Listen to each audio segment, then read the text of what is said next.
এবারও আমরা জামাতে ইসলামের পক্ষ থেকে এরকম যারাই নিহত হয়েছেন তাদের প্রত্যেকের মাথা পিছু তাদের বেঁচে থাকা পরিবারের হাতে আমরা 50,000 টাকা করে তুলে দেওয়ার সিদ্ধান্ত নিয়েছি এবং এটি আগামী 3 দিনের মধ্যে ইনশাআল্লাহ পরিবারের হাতে পৌঁছবে বলে আমরা আশা করছি। সরকারের উচিত হবে এই ব্যাপারে দীর্ঘস্থায়ী পরিকল্পনা নিয়ে তাদেরকে নিরাপদ কোনো জায়গায় আবাসন করে দেওয়ার ব্যবস্থা করা।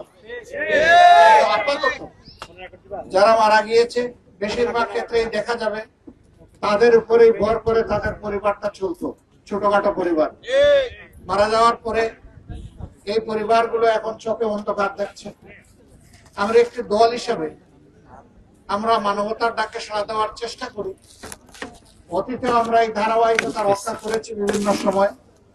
এবারও আমরা জামাতে ইসলামের পক্ষ থেকে এরকম যারাই নিহত হয়েছেন তাদের প্রত্যেকের মাথা পিছু তাদের বেঁচে থাকা পরিবারের হাতে আমরা 50,000 টাকা করে তুলে দেওয়ার সিদ্ধান্ত নিয়েছি।